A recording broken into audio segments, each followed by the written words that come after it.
This is CBC Vancouver News.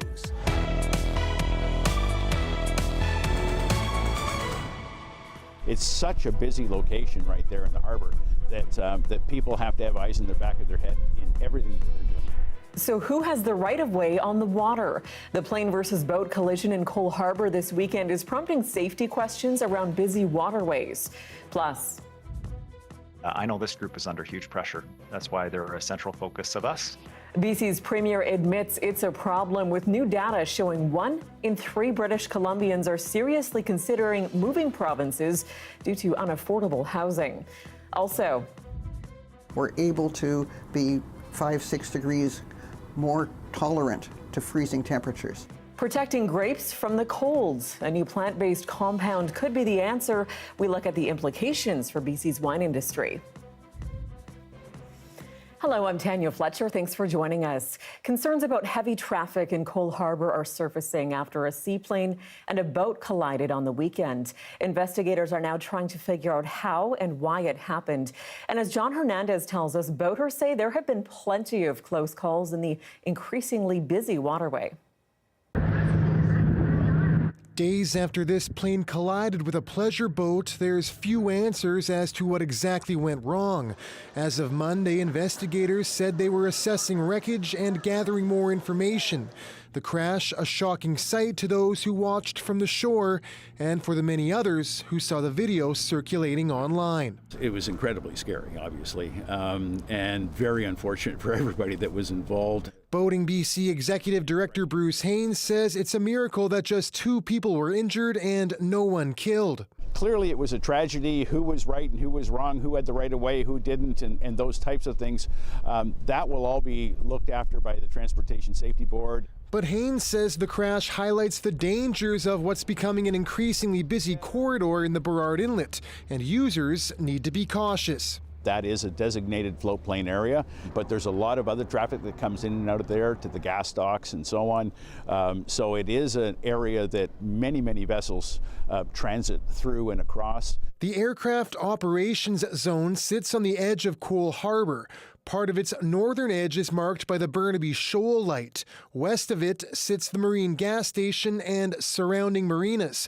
Boats that pass through Cole Harbour are only allowed to travel at 5 knots and told to keep clear of planes. You've got currents, you've got wind, you've got different scenarios, and then you've got a plane, and you're in a harbor with a lot of traffic. Seasoned boaters Daniel and Candace Heisman are among those who have had near misses with float planes. One nearly struck their sailboat as they crossed the harbor in 2019. 2 planes were descending directly towards us, 2 back to back, and they actually came to between 10 to 15 feet of hitting us. The pair have lobbied Transport Canada and the port to make the inlet safer. We'll provide a landing strip with fixed aid so that boaters know the predefined path, and it's pretty straightforward. And if you're in it, then you're in a collision zone.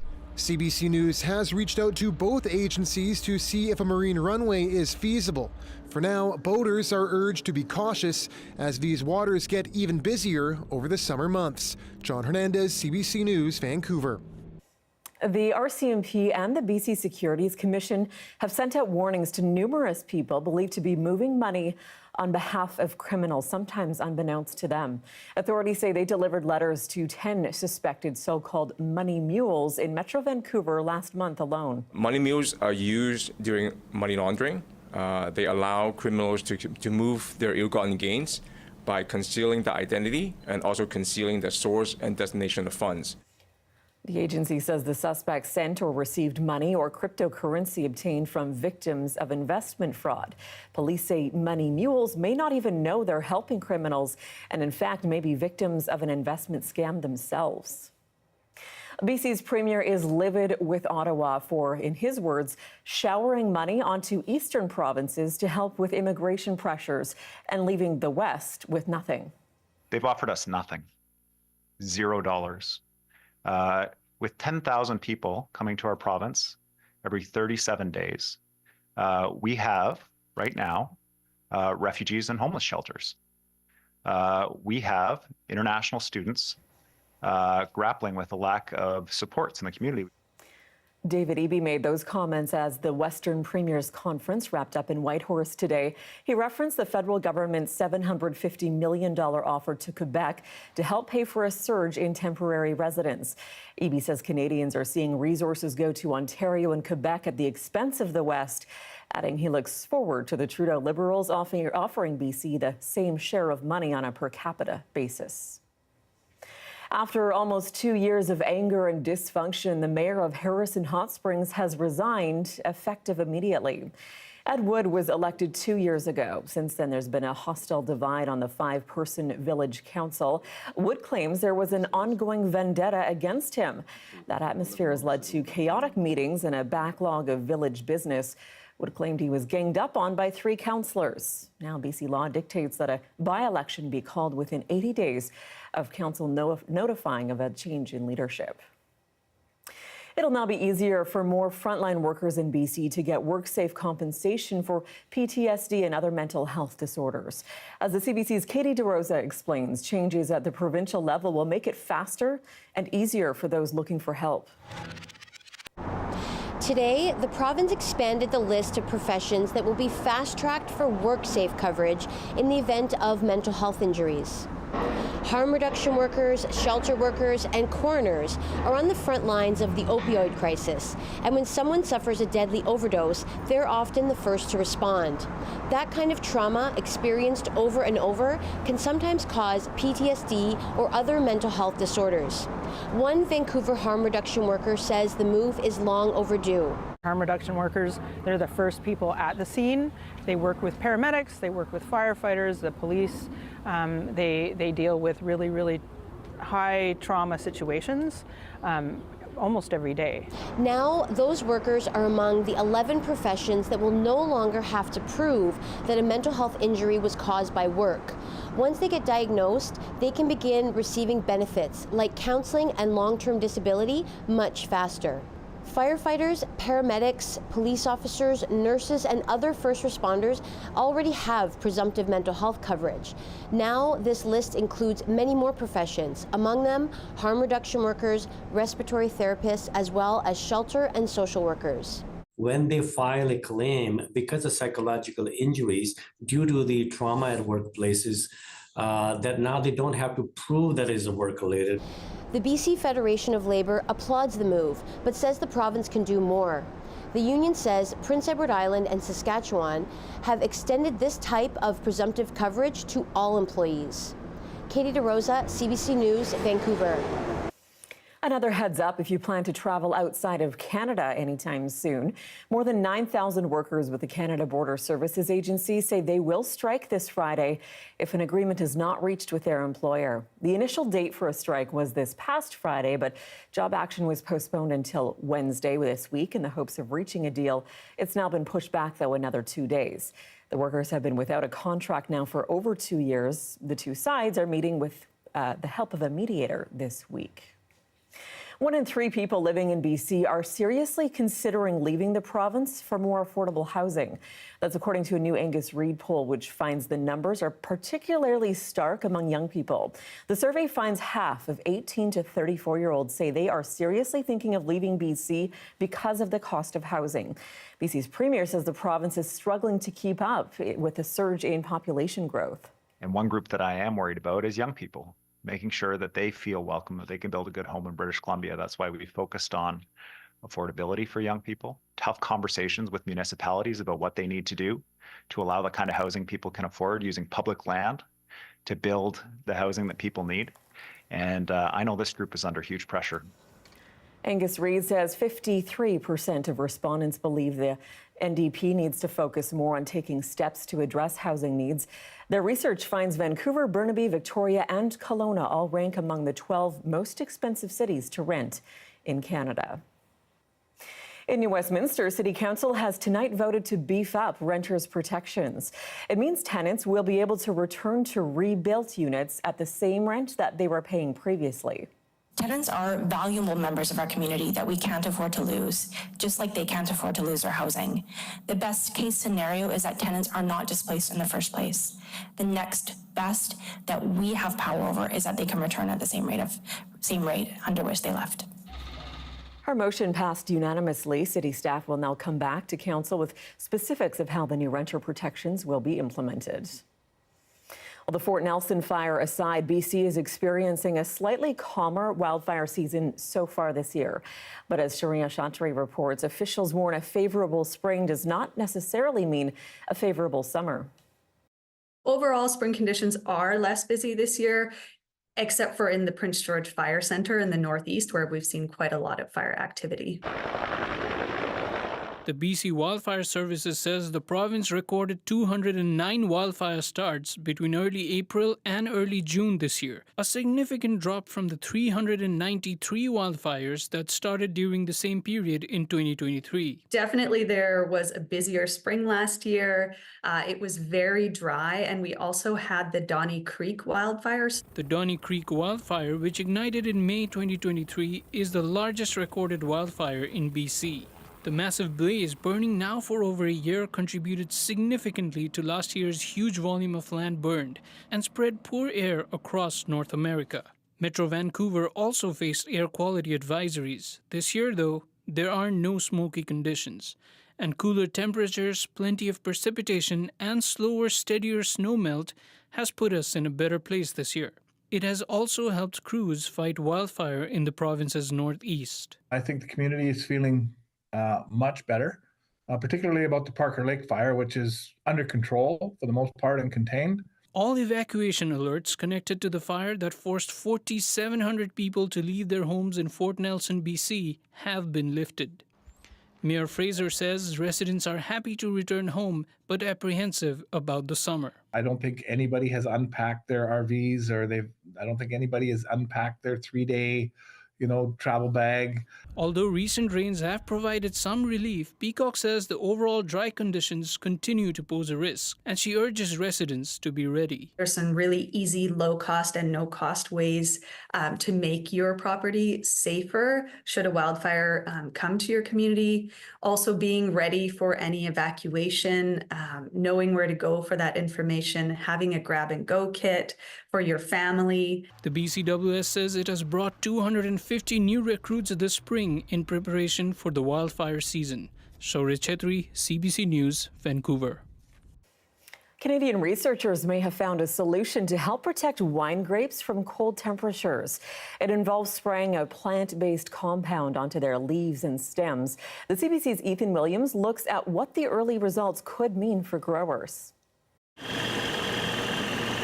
It looks like something out of a science fiction movie, but what's happening in this lab at the University of Saskatchewan is real, and it could change the face of agriculture. Researchers at Abazyne Biotech are creating products from a plant hormone called abscisic acid. The goal? Spray it on wine grape crops to make them withstand cold temperatures. Abscisic acid, or ABA, naturally occurs in plants. It can close a plant's stomata, the tiny pore-like structures on its leaves and stem, but natural ABA doesn't always last a long time in the plant. Abazyne says its spray can outlast natural ABA, not only making grape crops hardy to frigid temperatures, but stopping them from budding too early during midwinter warm spells. Abazyne's chief scientist says results from crops in Ontario have been promising so far. Those grapevines, when sprayed with a solution of our analog, were able to be 5-6 degrees more tolerant to freezing temperatures. Jim Wilworth is testing the product on his grapes at Brock University. He says it's timely research given how climate change is impacting the growing season. We can have very warm temperatures in February and March, and that can lead to premature cold hardiness loss. The research is beneficial for commercial wine grape growers like Matthias Oppenlander. He's lost many hectares of crop at his vineyard in southern Ontario over the years from cold damage. If you lose your vineyard, it can cost up to $50,000 to $60,000 an acre to plant a vineyard. So not only that, it takes 3 to 4 years to bring that plant into production again. Right now, it is a bit expensive. Back at Abazyne, the next step is taking the product from the lab and selling it commercially, with research showing it could also be used on other fruit crops. Ethan Williams, CBC News, Saskatoon. Still ahead, how a gift of quilts is helping people who lost their homes to the devastating wildfire in West Kelowna last year. That's coming up next. Stay with us.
Welcome back. The Terry Fox statue in Ottawa has been moved to a new location. The statue has been relocated one street south of Parliament Hill. The plan to move it was announced in 2022. It's now on Sparks Street along the original route that Fox took during his Marathon of Hope in 1980. He ran for 143 days from St. John's to Ontario to raise money for cancer research. Fox had to stop after the cancer spread to his lungs, and he died several months later in BC. Since then, the Terry Fox Foundation has raised almost $900 million for cancer research. In downtown Kelowna hangs a beautiful collection of quilts on display at the Rotary Centre for the Arts. It's not a typical exhibit, though. They're actually gifts. 70 quilters spent countless hours sewing them for people who lost their homes to the McDougall Creek wildfire. As the CBC's Joseph Otu explains, it's another thread stitching the community together after the tragedy. So my name's Linda Hall. I'm a member of the Orchard Valley Quilters Guild. And I'm here to show you some of the beautiful quilts that were made for the Wilson Landing firefighters and other people who lost their homes in the McDougall Creek fire. That was only last summer. So this is in memory of what happened? It is an anniversary as we come up to the anniversary of the fire. It is also because it takes a long time to make a quilt. How long are we talking? Well, we started these in August, and we're just bringing them to display now in June. And we try to make them bright and beautiful because we want them to remember the happy times in the community and move on to happy times. That's straight. My name is Frank McKenzie. I'm a lieutenant with Wilson's Landing, Station 42. Okay, I got this. You come down. Okay, thanks. They've done wonders for us since the fire. We didn't have an association before that, and they started one up right away, and it's a good thing to have. It's great for the community, and it's great for the firefighters too. What's the feeling from the crew knowing that people care about them in this way? It makes a big difference. Especially for the ones who lost everything. Anything they get now is greatly appreciated. Yeah. What is it like now? You know, we're a few weeks away from the start of summer. The crew's preparing for, I mean, this weekend we might be in the 30s. So we're just starting that first trend of heat. It is. We spent the entire month of May just practicing for wildfires. That's our main focus usually in the going into this season. And we are better prepared this year than we were last year. We will do the best we can with what we have. You're looking at a live shot of Harbor Center. A mix of sun and cloud headlines the forecast this week. Your long-range details are coming up next.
We're sharing really important information with the public, and I feel like this is exactly what our job is, especially as the public broadcaster, especially in morning radio.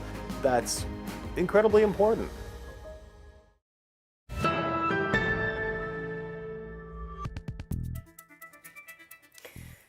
Welcome back. Fans of Paddington Bear are being invited to a new immersive adventure in London. So you start in Paddington Station, you go into the train, board the train, and that whisks you off into Windsor Gardens, where you disembark the train and you meet some of the most iconic characters from the film. The Paddington Bear experience is a cross between a film set, a theater show, and a party, complete with actual set locations and prop pieces from the 2 blockbuster movies. There are themed rooms, interactions, and, of course, marmalade sandwiches. The iconic character was created by late author Michael Bond in 1958, delighting generations of children with his exploits around London ever since. The weather update is brought to you by Direct Buy Furnace. To cool and clean the air in your home, call Direct Buy Furnace. Installing Trane, the most reliable heating and cooling brand.